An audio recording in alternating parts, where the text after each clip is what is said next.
ติยาขันปุ่นทนสองผู้ค้าทั้งหลายปองน้อมนำมาเกณฑ์เว้นถวายปูจาสูมายังพระนาวโรกุตระธรรมเจ้าเก่าประการสิบกับทางพระปริยัติธรรมอันโอฬารเลิศแล้วอันเป็นดวงประทีปแก้วสองหนต่างตะติยวานขันปุ่นทวนสามงามบ่อเศร้าผู้ค้าทั้งหลายจะขอถวายปูจาแล้วจะขอสู่มายังกุลพระสังฆเจ้าอันมีกุลแห่งพระอริยสังฆเจ้ามามีพระมหาอัญญาโกณดัญญาโคตเก้าเงาเอตาระหิทลาโทเต้าถึงสังฆาสามุติสังฆเจ้าเป็นปริโยสารจตุทวารขันปุ่นทวนสีงามล้นดีบ่อาจักสังขยาผู้ข้าทั้งหลายขอน้อมถวายปูจาแล้วจะขอสู่มายังพระกรรมฐานเจ้าทั้งสองอันเป็นกองแห่งสมถกรรมฐานและกองแห่งวิปัสสนาธรรมดวงวิเศษอันเป็นเหตุเทศาสไปหอดเวียงแก้วยอดมหาเนรปานปัญจะมาวานขันปุ่นทวนหาผู้ข้าทั้งหลายก็ขอน้อมเกณฑ์เวรถวายปูจาแล้วจะขอสู่มายังคุณพ่อคุณแม่คุณปู่ย่าคุณพ่อคุณแม่ปู่ย่าตายายคุณผู้มีพระคุณทั้งหลายและครูเก้าครูปลายครูตายครูยังอาจาริยะอาจาริยังเจ้าทั้งหลายอันสั่งสอนยังโลกียะสั่งสอนยังโลกุตระสั่งสอนยังอาคาระพยัญชนะคาถาเจ้าทั้งหลายสั่งสอนยังสมถกรรมฐานและวิปัสสนาธรรมกรรมฐานทัดลาบต่อเต้าถึงอาจารย์ปัจจุบันนี้ใส่ผู้ค้าทั้งหลายยอมือ10 นิ้วนบน้อมไว้และลวดขอปูจาร้อนว่าผู้ค้าทั้งหลายได้ประมาตะอาเนกาจาที่หลอนโดยมีกายกรรมกรรมโอมโนกรรมวกายกรรมทั้งกายวจีกรรมกรรมโอมโนกรรมกรรมกึศได้ความอาจในริยบททั้งสี่แล้วดอกหูเจงที่ใดกระทำก็ดีหูเจงที่ใดกระทำดังอันก็ดีผู้ฆ่าทั้งหลายขัวเป็นโทษน้อยโทษใหญ่ในพระแก้วทั้งห้าจุงโพลคุณนามีธรรมเมตตาไหวหน้าเป็นปฏิกาหาหับเอาอย่างเครื่องพระระมามิสาปูญาแห่งผู้ฆ่าทั้งหลายแล้วก็ขามาเสียโทษนกรรมทั้งหลายกลายเป็นนาทีวิปาโกอโหสิกรรมอย่าได้เป็นนิวรธรรมกรรมมันแก่นก้าจักหามหนทางไปสู่จันฟ้าและเนรปานเสียแก่ผู้ฆ่าเที่ยงแท้ดีหลีโดยมีแต่นโยคาวัจระบัณฑิตากมาบัณฑิตนักป่าเจ้าผูงมาแล้วแต่ปางก่อนได้สักการะปูจาโสมาหลอนว่าผู้ฆ่าทั้งหลายได้ประมาทอเนกาจรด้วยกะขอจุงฮือผู้ฆ่าทั้งหลายได้เสพสร้างนิสันตาภระอานิสงส์ปั้มเพ่งโยคาวาจาราสัพปุริสะเจ้าทั้งหลายผูงมาแล้วทางพังก่อนนั่นจุงยักมีเที่ยงแท้ดีหลีเตจะบุญญารายสีนี่นาผู้ฆ่าทั้งหลายจักอุทิศถวายไปหายังบูรพามหากษัตริย์เจ้าทั้งหลายบูรพาอาจารย์เจ้าทั้งหลายถ้าลาบต่อเต้าถึงพ่อแม่ปู่ย่าตายายข้ากูลวงศาพ่อเกิดแม่เกิดเจ้ากรรมนายเวรพระภูมิเจ้าที่เท้าเจ้าตุโลกบาลทั้งสีเสือวัดเสือวาเสือบานเสือเมืองฝ่ายเทวบุตรเทวดาเจ้าทั้งหลายอันรักษายังวัดวาศาสนาเสียงอยู่ที่ในเมืองไทยนอกเมืองไทยที่นับถือพระพุทธศาสนาถ้าลาบต่อเต้าถึงภูมิเทวดาอันรักษายังแผ่นดินลูกค้าเทวดาอันรักษายังต้นไม้ประภาตาเทวดารักษายังภูเขาจอมดอยอากาศเทวดาอันรักษายังล่วงอากาศกวางกังเหาชามาเกาชะกามะวัจระเทพินอินพรมโยมราชคุณหนักน้ำนาทีนางนาไทยธรณีตนจำบุญตนจำบาปตนจำน้ำหยาดเมียดหมายตานจุงมาปัตตาอนุโมทนาในทีคาการะบัดนี้ยามนี้นั่นจุงจักมีเที่ยงแท้ดีหลีบัดนี้ผู้ฆ่าทั้งหลายจะขอถวายปูจาสูมาเป็นมโคตภาษาบาลีว่าสวตุอิตังโนอากิมาตุบุภาราชาปูจาสัจจการวะตาสัจจการวะโจติตานังสัมมาสัมพุทธัสสะธัมมัสสะสังฆัสสะมหาจินาธาตุมหาเจติยังมหาโพธิลูกขังสกจังเตมะปูเจมะตุติยัมปิทาติยัมปิอิตังโนอากิมาตุบุภาราชาปูจาสัจจการวะตานังโจติทานังสัมมาสัมพุทธัสสะธัมมัสสะมหาสังฆัสสะมหาจินาธาตุมหาเจติยังมหาโพธิลูกขังสกจังเตมะปูเจมะอาจโยโนพันเตอาจกามายะถาภาเลยะถามูลเหยะถากุสเลเยมายังพุทธธรรมสังฆาสัมมาทานังกัมมทานาทายากาจาริยะสังฆเตสุปัญจรัตเนสุอาทิเทวาปัจจุปเนวาอวิวายะทิวาละโหวากาเยนะวาวาจายะวามนัสสาวาปะมาตังวาอาการะวังวาอากาสิมหา ติสวยถาธรรมังปฏิกโรมาเตสังโนปันเตพุทธาเถระตนาปัญจกังอนุกัมปังอุปาทายะอาจายังอาจายะโตปฏิคันหาทุขมันตุอายติงสังวาลิสามานะปุเนวังกาลิสามานิจังวัฏานิพานังสุขังวัฏานิพานังสารังวัฏานิพานังนิพานังพระละมังสุขังต่อไปก็ทำวัดพระเนอโยสันนิเสโนวาระโพธิมูเลมาลังสะเสนังมหันติงวิจโยสัมโพธิมากันจิอนันตัญญาโนโลกุตตโมตังพระนะมามิพุทธังเยจะพุทธาอติตาจาเยจะพุทธาอนาคตาปัจจุปันนาจะเยพุทธาอหังวันตามิสัพพตาอิทิปิโสภะคะวาอะระหังสัมมาสัมพุทโธวิชาจละนะสัมปันโนสุขโตโลกวิทูอนุตตโลบุริสาธรรมสาลติสัทธาเทวมนุสานังพุทโธภะคะวะติพุทธังជីวิตังยาวานิปานังสะละนังคัจฉามินัตถิเมสะละนังอัญญังพุทโธเมสะละนังวะลังเอเตนะสัจจวะเจนะโหตุเมจยะมังกลังอุตตมังเขนะวันเทหังปาทะปังสุวรุตตมังพุทเทโยคะลิโตโตโสพุทโธคาตุตังมะมังอัตถังคีโกอริยะปะโตจะนานังโมคปะเวสายะอุจุกะมะโกธัมโมอายังสันติกะโรภะนิโตนิยานิโกตังพระนะมามิธัมมังเยจะธัมมาอติตาจะเยจะธัมมาอนาคตาปัจจุปันนาจะเยธัมมาอหังวันตามิสัพพตาสวากขาโตภะคะวะตาธัมโมสันติติโกอาการิโกเอหิปัสสิโกโอปานะยิโกปัจจตังเวทิทัพโพวินยูหิติ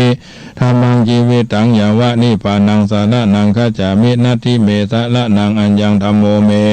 สาระนังวะลังเอเตนะสัจจวะเจนะโหตุเมจยะมังกลังเอเตวันเทหังธัมมันจะทุวิทังวะรังธัมเมโยคะลิโตโตโสธัมโมคะตุตังมะมังกราบ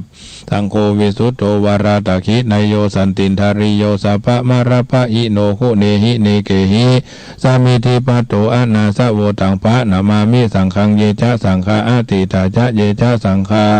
อนาคตาปัจจุปันนาจะเยสังฆาอหังวันตามิสัพพตาสุปฏิปันโนภะคะวะโตสาวกสังโฆอุจุปฏิปันโนภะคะวะโตสาวกสังโฆสามีจิปฏิปันโนภะคะวะโตสาวกสังโฆยะทิทังจัตตานิปุริสายุคานิอัฏฐปุริสาบุคลาเอสะภะคะวะโตสาวกสังโฆอาหุนายโยปะหุนายโยตักขินายโยอัญชลีกะระนิโยอนุตตรังปุญญเขตังโลกัสสาติสังฆังជីวิตังยาวะนิพานังสาระนังคัจฉามินัตถิเมสาระนังอัญญังสังโฆเมสาระนังวะลังเอเตนะสัจจวะเจนะโหตุเมยะยะมังกลังอุตตมังเขนะวันเทหังสังขัญจะทุวิทุตตมังสังเคโยคะลิโตโตโสสังโฆคาทัตุมังสังโฆขมะตุตังมะมังอิเจวะมะตันตะมาจันตะนะนามัสสนายังนามัสสะมโนรัตนะตะยังปุญญาภิสันทังวิปุรังอาราทังตัสสานุภาเวนะหะตันตรายโยเยจะพุทธาอติตาจะเยจะพุทธาอนาคตาปัจจุปันนาจะเยพุทธาอหังวันตามิสัพพตาเยจะธัมมาอติตาจะเยจะธัมมาอนาคตาปัจจุปันนาจะเยธัมมาอหังวันตามิสัพพตาเยจะสังฆาอติตาจะเยจะสังฆาอนาคตาปัจจุปันนาจะเยสังฆาอหังวันตามิสัพพตาเยจะปะทาอาทิตาจะเยจะปะทาอนาคตาปัจจุปันนาจะเยปะทาอหังวันตามิสัพพตาเยจะธาตุอาทิตาจะเยจะธาตุอนาคตาปัจจุปันนาจะเยธาตุอหังวันตามิสัพพตาเยจะถูปาอาทิตาจะเยจะถูปาอนาคตาปัจจุปันนาจะเยถูปาอหังวันตามิสัพพตาเยจะโพธิงอาทิตาจะเยจะโพธิงอนาคตาปัจจุปันนาจะเยโพธิงอาวันตามิสัพพตาเยจะรัตนะปัลลังกังอติตาจะเยจะรัตนะปัลลังกังอนาคตาปัจจุปันนาจะเยรัตนะปัลลังกังอหังวันตามิสัพพตาเยจะพิมพาอติตาจะเยจะพิมพาอนาคตาปัจจุปันนาจะเยพิมพา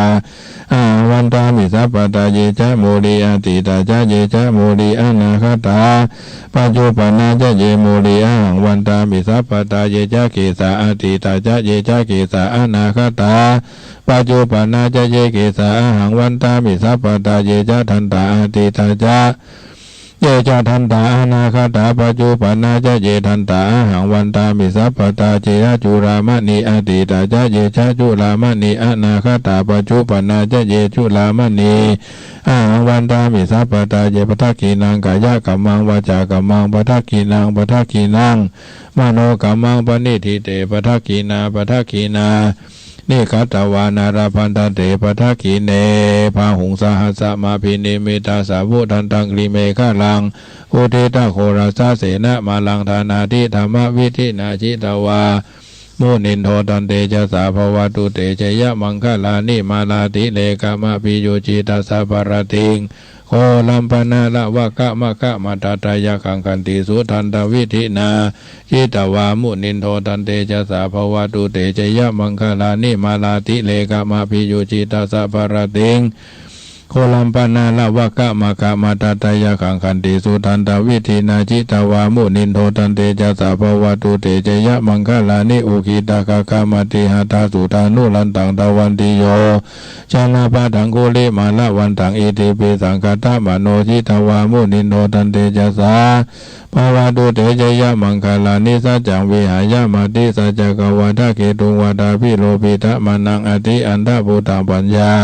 ปฏิปัจจาริโตจิตวามุนินโทตันเตจะสาภวตุเตชยมังคลานิกัตวานากตามุตตะอาคากัตวานากตามุตตะรังอิวะคปินิยาจินจายาตุตวะจานาชนะขายามะเจสันเตนะโสมาวิเทนะจิตวามุนินโทตันเตจะสาภวตุเตชยมังคลานิสัจจังวิหายามติสัจจกวัฏเกตุงวาทาพิโรปิตะมานังอติอันทภูตังปัญญาปฏิปัจจาริโตจิตวามุนินโทตันเตจะสาภวตุเตชยมังคลานินันโทปนันทพุจขังวิพุตังมหิติงปุเตนะเถระพุจเขนะธรรมาปยันโตอิทูปเทสวิธินาจิตวามุนินโทตันเตจะสาภวตุเตชยมังคลานิทุกหาทิติพุจเขนะสุทัตตะหัตถังปะมังวิชุติชุติมิติภกาภิธานังญาณคเทนาเวทินาจิตวามุนินโทตันเตจะสาภวตุเตชยมังคลานิเอตาปิปุตตะชยมังคละอัตตากตาโยวาจโนตินาติเนสรเตมตันติหิตวานันเนกาวิเวธานิจุปัตตวานิโมขังสุขังอธิกามายนะโลสปัญโยพันไหวพระเจ้า10 ชาติเนอเตมิโยนามะภะคะวาเสตังวัตตะกังอารามะนังทุวังโสหังพุทโธภวิสติกุสลตาธัมเมสัมมาสัมพุทโธอิติปิโสภะคะวามหาชนะโกนามะภะคะวาเสตังวัตตะกังอารามะนังทุวังโสหังพุทโธภวิสติกุสลตาธัมเมสัมมาสัมพุทโธอิติ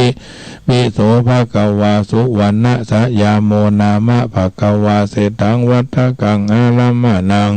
ตุวังโสหังพุทโธภวิสติกุสลตาธัมเมสัมมาสัมพุทโธอิติปิโสภะคะวาเนมิโลนามะภะคะวาเสตังวัตถกังอารามะนังตุวังโสหังพุทโธภวิสติกุสลตาธัมเมสัมมาสัมพุทโธอิติปิโสภะคะวามโหสะโธนามะภะคะวาเสตังวัตตะกังอารามะนังทุวังโสหังพุทโธภวิสติกุสลตาธัมเมสัมมาสัมพุทโธอิติปิโสภะคะวาภูริทัตโตนามะภะคะวาเสตังวัตตะกังอารามะนังทุวังโสหังพุทโธภวิสติกุสลตาธัมเมสัมมาสัมพุทโธอิติปิโสภะคะวาจันทะกุมาโลนามะภะคะวาเสตังวัตตะกังอารามะนังทุวังโสหังพุทโธภวิสติกุสลตาธัมเมสัมมาสัมพุทโธอิติปิโสภะคะวานาระโตนามะภะคะวาเสตังวัตตะกังอารามะนังทุวังโสหังพุทโธภวิสติกุสลตาธัมเมสัมมาสัมพุทโธอิติปิโสภะคะวาวิทูโรนามะภะคะวาเสตังวัตตะกังอาลามะนังทุวังโสหังพุทโธภวิสติกุสลตาธัมเมสัมมาสัมพุทโธอิติปิโสภ ภะคะวาเวสันตะโลนามะภะคะวาเศรษฐังวัฏฏกังอาลัมมะนังตุวังโสหังพุทโธภวิสสติกุศลตาธัมเมสัมมาสัมพุทโธอิติปิโสภะคะวาสิทธัตโธนามะภะคะวาเศรษฐังวัฏฏกังอารัมมะนังตุวังโสหังพุทโธภวิสสติกุศลตาธัมเมสัมมาสัมพุทโธอิติปิโสภะคะวาพุทโธอนันตติคุณโนวัตโสภะคะวาอิติปิโสภะคะวาตานะภาละมีสัมปันโนตานะอุปาปาละมีสัมปันโนตานะปาลามัทธาปาระมีสัมปันโนไมตรีเมตตากรุณามุทิตาอุเบกขาปาละมีสัมปันโนอิติปิโสภะคะวะลาปาละมีสัมปันโนศีลาอุปปาละมีสัมปันโนศีลาปาละมัทธาปาละมีสัมปันโนไมตรีเมตตากรุณามุทิตาอุเบกขาปาละมีสัมปันโนอิติปิโสภะคะวะเนกขมะปาละมีสัมปันโนเนกขมะอุปปาละมีสัมปันโนเนกขมะปาละมัทธปาละมีสัมปันโนไมตรีเมตตากรุณามุทิตาอุเบกขาปาละมีสัมปันโนอิติปิโสภะคะวะปัญญาปาละมีสัมปันโนปัญญาอุปปาละมีสัมปันโนปัญญาปาละมัทธปาละมีสัมปันโนอิติปิโสภะคะวา สัจจะปาละมีสัมปันโนสัจจะอุปปาละมีสัมปันโนสัจจะปรมัทธปาละมีสัมปันโนอิติปิโสภะคะวาวิริยะปาละมีสัมปันโนวิริยะอุปปาละมีสัมปันโนวิริยะปาละมัทธปาละมีสัมปันโนไมตรีเมตตากรุณามุทิตาอุเบกขาปาละมีสัมปันโนอิติปิโสภะคะวาขันติปาละมีสัมปันโนขันติอุปปาละมีสัมปันโนขันติปาละมัทธปาละมีสัมปันโนอิติปิโสภะคะวาอธิฐานะปาละมีสัมปันโนอธิฐานะอุปปาระมีสัมปันโนอธิฐานะปาละมัทธปาละมีสัมปันโนไมตรีเมตตากรุณามุทิตาอุเบกขาปาละมีสัมปันโนอิติปิโสภะคะวาเมตตาปาละมีสัมปันโนเมตตาอุปปาละมีสัมปันโนเมตตาปาละมัทธปาละมีสัมปันโนไมตรีเมตตากรุณามุทิตาอุเบกขาปาละมีสัมปันโนอิติปิโสภะคะวาทัสสะปาละมีสัมปันโนทัสสะอุปปาระมีสัมปันโนทัสสะปารามัทธปาระมีสัมปันโนอิติไมตรีเมตตากรุณามุทิตาอุเบกขาปาละมีสัมปันโนโสภะคะวาอิติปิ ติปิโสภะคะวะทานะบารมีสัมปันโนทานะอุปบารมีสัมปันโนทานะบารมัทธบารมีสัมปันโนมหาชัยยะภาคโรวาระเมนะโทวัตโสธัมมากันตยานาที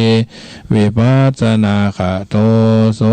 ภะคะวาอิติปิโสภะคะวาศีลบารมีสัมปันโนศีลอุปบารมีสัมปันโนศีลบาลมัทธบารมีสัมปันโน มหาชัยยะภาคโรวาระเมนะโทวัตโสธัมมากันตยานาทีวิปัสสนาคโตโสภะคะวาอิติปิโสภะคะวา เนคขมะบารมีสัมปันโนเนคขมะอุปบารมีสัมปันโนเนคขมะบารมัทธบารมีสัมปันโนมหาชัยยะภาคโรวาระเมนะโทวัตโสธัมมากันตยานาทีวิปัสสนาคโตโสภะคะวาอิติปิโสภะคะวาปัญญาบารมีสัมปันโนปัญญาอุปบารมีสัมปันโนปัญญาปรมัตถบารมีสัมปันโนมหาชัยยะภาคโรวาระเมนะโทวัตโสธัมมากันตยานาทีวิปัสสนาคโตโสภะคะวาอิติปิโสภะคะวาวิริยะบารมีสัมปันโนวิริยะอุปบารมีสัมปันโนวิริ ยะบาลมัทธบาลมีสัมปันโนมหาชัยยะปากโลวาลาเมนาโทวัตตโสธัมมากันลยานาทิวิปัสสนาขะโตโสภะคะวาอิติปิโสภะคะวาวิริยะบารมีสัมปันโนวิริยะอุปบารมีสัมปันโนวิริยะบารมัทธบารมีสัมปันโนมหาชัยยะภากโรวาราเมนาโดวัตตโสธัมมากันลยานาทิวิปัสสนาคาโตโสภะคะวาอิติปิโสภะคะวาขันติบาลมีสัมปันโนขันติอุปบาลมีสัมปันโนขันติบารมัตถบารมีสัมปันโนมหาชัยยะภากโลวาลาเมนาโทวัตตโสธัมมากันลยานาทิวิปัสสนาขะโตโสภะคะวาอิติปิโสภะคะวาสัจจะบาลมีสัมปันโนสัจจะอุปบาลมีสัมปันโนสัจจะบารมัตถบาลมีสัมปันโนมหาชัยยะ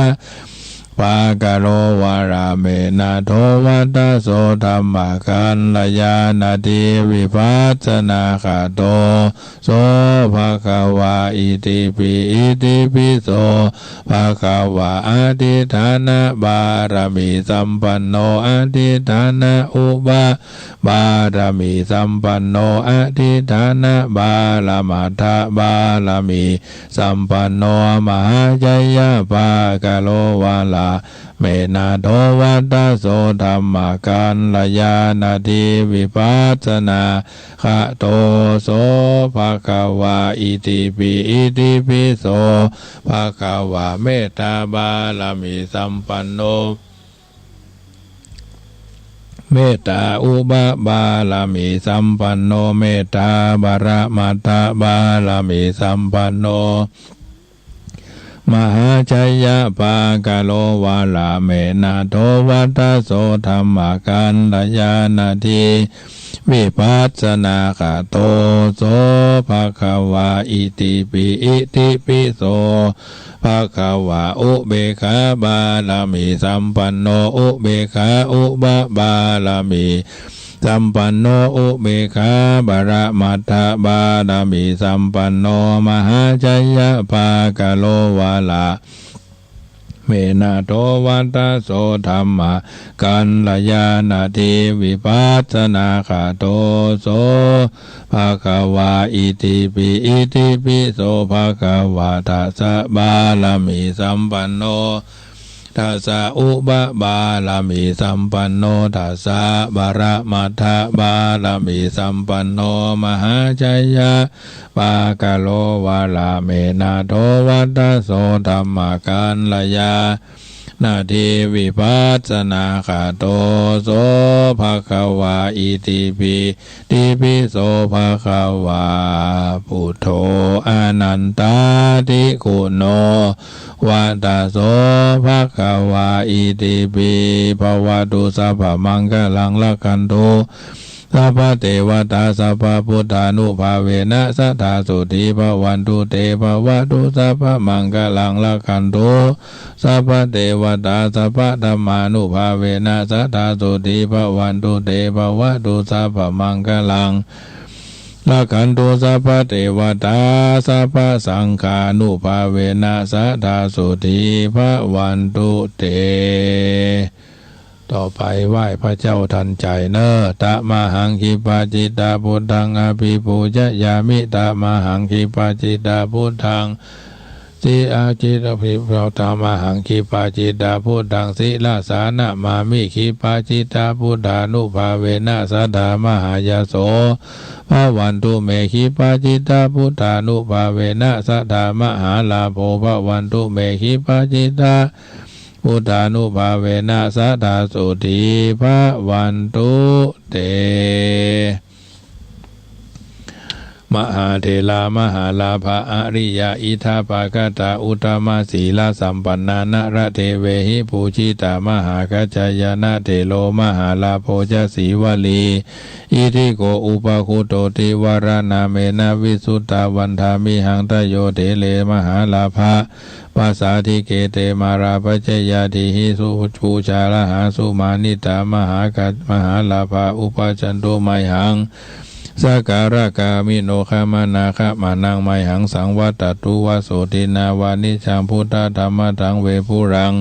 อาทิกาจตุวันทามิหังตโยเถเลศีลสาติภคารโววันทาสัพพกาเลนะธรรมทาปัตนาเมสมิจันตุมหาเทลานุภาเวนะสัพพคิจังสมิจันตุมัคคลานุภาเวนะมหาลาภาภวันตุเมติเอาละญาติโยมสาธุชนท่านผู้ฟังทั้งหลายได้ยินได้ฟังการสังวาสสวดที่ยายพุทธคุณธรรมคุณสังฆคุณเจ้าห้าโกฏากวันนี้เป็นวันศีลวันพระเป็นที่เสร็จสัดเรียบร้อยต่อไปก็จะเป็นธรรมะบรรณาการธรรมะปฏิการะธรรมะในชีวิตประจำวันในรายการเสียงธรรมรับอรุณภาคเจ้าวันนี้เป็นวันศีลเป็นวันพระหมู่เฮาเราเจ้าข้าก็เกิดมาแล้วได้เกิดมาเป็นชาวพุทธเพิ่นบอกว่าเมื่อเฮาเกิดมีสิ่งใดให้พินิจที่ตามติดมาด้วยช่วยค้นหานอกจากกายไม่เห็นมีสิ่งใดมาแม้แต่ผ้าพันกายก็ไม่มีอันเสื้อผ้าอาหารบ้านอาศัยยาแก้ไข้สารพัดปัจจัยสี่เกิดมาแล้วจึงหาได้ในโลกนี้คิดดูสิจริงหรือไม่เชิญไตรตรองเมื่อเราตายโดยนัยยะอย่างเดียวกันสิ่งใดนั้นที่ว่าเราเป็นเจ้าของจะตามติดไปได้ไม่ใจสมปองถึงคนมองก็ไม่เห็นเป็นสิ่งใดมาแต่ตัวทั่วกันหมดมิได้บทบิดงำข้อขำไขเว้นแต่ชั่วกับดีที่ทำไว้จากตามไปให้ผลวนคนผู้ทำผิวทำดีผิวทำดีได้ดีเป็นสีสุขผิวทำชั่วความทุกข์ก็กระนำสุขและทุกข์ชิ้นอยู่ที่ผู้ที่ทำจงจดจำปาดไว้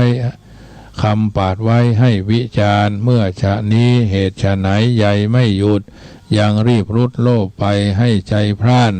ได้เท่านี้เอาเท่านั้นมันป่วยการพอประมาณดีกว่า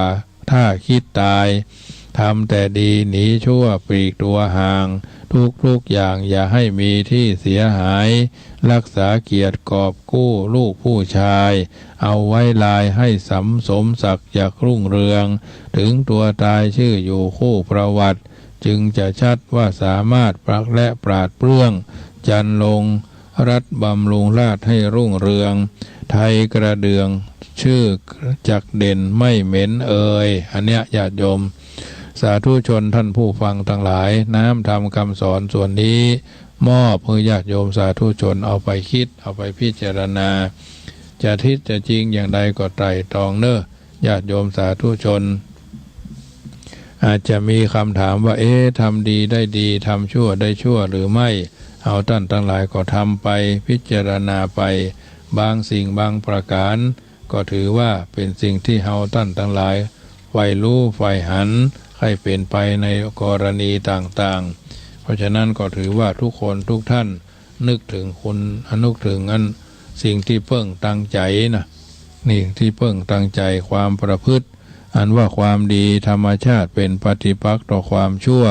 อันเป็นเหตุหนึ่งของความกลัวนั่นก็เพราะว่าความดีเป็นมิ่งขวัญของจิตใจเป็นกำลังใจอันประเสริฐกล่าวในด้านสังคมแล้วคนประพฤติแต่ความดีละเว้นความชั่วก็ย่อมจะเป็นที่ต้องการของคนทั่วไปอบอุ่นอยู่ด้วยไมตรีจิตมิตรภาพบ่ถูกรบกวนด้วยอาทยาและว้าเหวเดียวดายห้องกันว่าบ่มีอันยังทำให้เสียขวัญตื่นก็สุขหลับก็สุขแม้วาระสุดท้ายแห่งชีวิตคนที่มีจิตเป็นชีวิตเป็นอยู่ด้วยความดีก็สามารถที่จะต้อนรับความตายโดยบ่เสียขวัญ พึงเห็นได้ตัวอย่างมีอยู่ในสุตตโสมชาดกมีเรื่องเล่าว่าโจรโปริศาสจับกษัตริย์ในชมพูทวีปไปจองจำไว้ในป่าเพื่อเอาชีวิตของกษัตริย์นั้นปูจายันบรรดากษัตริย์ทั้งหลายเมื่อรู้ตัวว่าจะตายก็พากันให้ค่ำควรกันแสงสะอึกสะอื้นค่ำควรอย่างเสียขวัญขันโปริศาสจับพระเจ้าสุตตโสมมาได้พระองค์กับมีพระอาการปกติแม้สีพระพักก็จักซีดลงไปก็บ่มีโปริศาสแปลกใจจึงทูลถามว่าพระองค์บ่กลัวตายคะจึงบ่ร้องให้ร้องห่มทุกข์ระทมตรมใจพระโพธิสัตว์สุตตโสมตรัสตอบว่ากัลยาณธรรมทั้งหลายเฮาได้ทำแล้วยันที่มีผลไพบูรณ์บัณฑิตสรรเสริญเฮาก็ทำแล้วทรงไปทางไปปรโลกก็ชำระบริสุทธิ์แล้วเพียวหนทางแล้วตั้งอยู่ในกรรมธรรมตั้งอยู่ในธรรมเช่นเฮาไหนเล่าจะกลัวตายรวมความว่าสิ่งเหล่านี้เฮาเพราะเพิ่นมีที่เพิ่งทางใจทั้งการศึกษาและความสั่งสมความดีความประพฤติเป็นสิ่งที่ขจัดความโง่ความกลัวความชั่วอบายทั้งหลายอันเป็นมูลเหตุของความกลัวได้อย่างแท้จริงเพราะฉะนั้นการศึกษาและการทำความดีจึงเป็นชื่อว่าเป็นที่เพิ่งทางใจอย่างประเสริฐเพราะเหตุนั้นลุล่วงทุกอย่างสิ้นเชิงแม้พระพุทธเจ้าจะตรัสไว้ว่าผู้ใดถึงพระพุทธเจ้าพระธรรมเจ้าพระสังฆเจ้าว่าเป็นสรณะที่พึ่งแล้วมาหันอริยสัจสี่ด้วยเบญจด้วยปัญญาอันชอบนี่แหละเป็นที่พึ่งอันประเสริฐอันเกษมสูงสุดเพราะอาศัยสิ่งนี้เป็นสรณะแล้วย่อมพ้นจากทุกข์ทั้งปวงดังนี้ก็บ่พ้นไปจากความมุ่งหมายคือยึดเอาการศึกษาแลกเปลี่ยนเรียนรู้ทำความดีเป็นที่พึ่งเพราะพระรัตนตรัยเป็นอนุสติจูงใจให้คนละชั่วประพฤติดีส่วนอริยสัจนั้นเป็นหลักการศึกษาเพราะเป็นเรื่องเหตุผลล้วนๆเมื่อการศึกษารู้เหตุรู้ผลของชีวิตแล้วก็จะส่งเสริมการปฏิบัติให้เป็นไปอย่างถูกต้องเมื่อปฏิบัติถูกต้องก็จะพึงบรรลุถึงปฏิเวทะคือผลอันระงับทุกข์ตามขนาดของการประพฤติปฏิบัติเป็นลำดับไปเมื่อกล่าวนั้นสั้นสุดหลักการทั้งหมดก็คือพระพุทธศาสนานั่นเองญาติโยมสาธุชนท่านผู้ฟังทั้งหลายเมื่อผู้ใดถึงพระพุทธศาสนาเป็นหลักประพฤติพระหละท่านทั้งหลายมีบริสุทธิ์ที่ใจบริสุทธิ์ที่เฮาท่านทั้งหลายได้กระทำบำเพ็ญให้เป็นไปโดยการไตร่ตรองพินิจพิเคราะห์ก็จะถูกต้องท่องแท้เป็นลำดับไปวันนี้ปะกันก็เป็นวันศุกร์สุดสัปดาห์วันศุกร์สุดสัปดาห์เพิ่นบอกเอาไว้ว่าคนเกิดวันศุกร์ชอบสนุกสนานมีวาทะโวหารชอบรำชอบร้องงานการบันเทิงเลินลื่นเริงแอนฟ้อนนิสัยสวกก้อมขี้โขดปันหายคนเกิดวันศุกร์หากินตึงบ่หมานฮักสวยฮักงามหุ่มมีเพื่อนมีเสี่ยวจิตใจซื่อตรงตึงบ่กดบ่เลี้ยวโคตรง่ายหายโวยจ้างอ้อนเมียเก่งความจริงคนเกิดวันศุกร์มีวาทศิลป์ชอบศิลปินดีดสีปีเป่านำมาเสนอให้ญาติโยมสาธุชนได้เข้าใจนำไปใช้ในการดำเนินชีวิตของเฮาทุกคนทุกท่านเจ้าวันนี้เป็นเจ้าวันศุกร์สุดสัปดาห์เราคิดจะทำดีหรือยังเราคิดจะละชั่วหรือยังลมหายใจมีไว้ให้ความหวังสร้างพลังดวงจิตอย่าคิดถอยอย่าอยู่อย่างชีวิตที่เลื่อนลอยโหยละห้อยเสียการและเวลาอุปสรรคเข้าเผชิญจงสู้ยอมรับรู้ด้วยใจที่อาถรรพ์ตรึกและตรองแก้ไขอย่านิ่งนานรีบประสานเข้มแข็งด้วยแรงใจอันเนี้ยญาติโยมสาธุชนได้ยินได้ฟังได้หู้ได้เข้าใจในการดำเนินชีวิตของเฮาเป็นระยะเพราะฉะนั้นชีวิตบนโลกนี้มีการเปลี่ยนแปลงเป็นธรรมดาอย่าวิตกกังวล จิตใจมนุษย์เท่านั้นก็แปลกภายในสมองมีความสลับซับซ้อนอยู่ด้วยรอยยักษ์ของสมองมนุษย์มีความคิดมีความรู้สึกมีความทรงจำมนุษย์มีความฝันที่จะก่อตัวในยามลับไหลเป็นเหมือนโลกที่ซ่อนกันอยู่เป็นความจริงความฝันมีผลต่อความจริงและเช่นความฝันเป็นเรื่องที่ดีเป็นต้นเพราะฉะนั้นญาติโยมสาธุชนเจริญพรทองอยู่นะครับเป็นกำลังใจคืออยู่ปัตตานีจังไรเด้ออนุโมทนาเนอเพื่อนไม่ขาเป็นฟังเขาเลยครับอนุโมทนาน้องเบลเนอร์เจริญพรน้องเบลเพิ่นไปห้องเพลงที่กาดประตูเชียงใหม่ความฝันมีผลต่อความจริงยิ่งวันนี้เป็นวันความฝันของเฮาท่านทั้งหลายถึงยิงถึงใจทั่วจะตุรทิศทั้งสี่ฝันที่จะมีฝันที่จะได้ฝันที่จะได้อันนั้นอันนี้สมปรารถนาเมื่อเจ้าก่อแยงเมื่อแรงก่อยีญาติโยมสาธุชนทั้งหลายได้หันได้นี่ที่ได้ตั้งปรารถนาบางคนก็ฝันว่าจะได้อย่างอันอย่างอีตอนเจ้าเป็นยาจกตอนบ่ายเป็นคนธรรมดาเมื่อค่ำยามแรงอาจจะเป็นเศรษฐีก็ได้ทางนี้ทางนั้นก็อยู่ที่ตัวเฮาท่านทั้งหลายได้กระทำบุญกุศลจะได้เป็นป่าทะยังเข้าห่อจะได้เป็นเสบียงพรมหาเนรปานเป็นผู้ที่สร้างพลังใจให้กับตัวตนอยู่เป็นระยะกำลังที่สำคัญคือกำลังใจทุกคนจำเป็นจะต้องสร้างให้เกิดเสริมให้เกิดเพิ่มให้เกิดในแต่ละคนแต่ละท่านเพราะฉะนั้นการดำเนินชีวิตเอาท่านทั้งหลายมีกำลังใจอยู่ตลอดเวลาค่าของคนอยู่ที่ตนแสวงหามีปัญญาอาศัยธรรมนำฝึกฝนเริ่มวันนี้เริ่มเดี๋ยวนี้เริ่มที่ตนมันฝึกฝนด้วยอดทนคนตั้งใจหากคนเราคิดว่าตนไม่มีค่าปล่อยเวลาจะหาค่ามาจากไหนเราต้องคิดเราต้องทำให้เป็นไปก่อให้เกิดซึ่งคุณค่าน่าชื่นชมอันคุณค่าของคนดีที่หาได้อยู่ใกล้ๆในตัวเรามองไม่เห็นทีทั้งนอกดีทั้งในดีให้เป็นสงบเย็นเห็นคุณค่าการทำความดีเฮาต่างคนต่างจิตต่างใจต่างที่จะทำดีต่างเป้าหมายต่างจิตต่างใจแต่เป้าหมายเดียวกันว่าเรื่องเดียวกันแต่ต่างคนก็ต่างคิดมองชีวิตต่างกันไปในเหตุผลในเวลาก็ต่างค่าราคาคนตนมองตนค้านความจริงสิ่งดีงามต่างคนมาต่างคนไปใจไม่ต่างมุ่งหาทางต่างหน้าที่มีจุดหมายเข้าถึงธรรมะดับกิเลสก่อนวันตายถึงหลากหลายที่สุดท้ายก็ตายเหมือนกันเพราะฉะนั้นเป็นสิ่งที่เราทุกคนต้องมีการทำความดีวันเวลาของความดีท่านก็กล่าวไว้ว่าวันเวลาที่ผ่านไปในชีวิตชวนให้คิดถึงความดีที่มองเห็นแต่ละวันหรือเดือนปีที่จำเป็นควรละเว้นบาปกรรมทำสิ่งดีเพราะเวลานั้นหนอใช่คอยเรา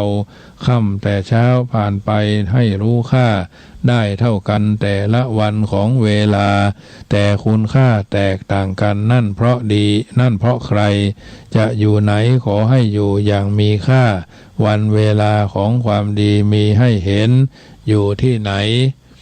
อยู่กับใครไม่รำเค็ญเพราะมองเห็นคุณความดีที่ต้องการเพราะความดีนี้เป็นทรัพย์นั้นมีค่า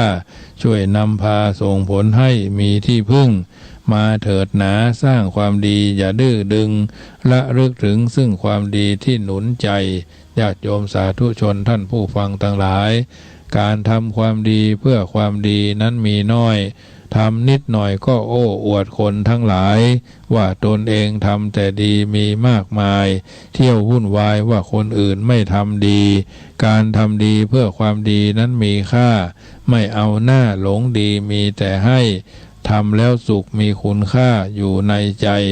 ทำเพื่อให้ไม่หลงติดจิตสบายญาติโยมสาธุชนท่านผู้ฟังทั้งหลาย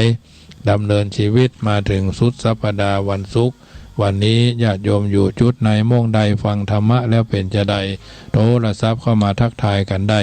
ก่อนที่จะโทรกันเข้ามาก็ขออนุโมทนากับหลายคนหลายท่านอาตมาภาพได้ประชาสัมพันธ์เชิญร่วมทำบุญเป็นเจ้าภาพผ้าป่าบำรุงสถานีขึ้น96ในวาระคล้ายวันเกิดเนาะเจ้าพ่อพญามังลายครบรอบ781ปีณห่วงพ่อเจ้าพญามังลายในวันที่23ตุลา23ตุลาใกล้เข้ามาแล้วพี่แก้วน้องแก้วร่วมกันไหว้สาครบรอบอายุ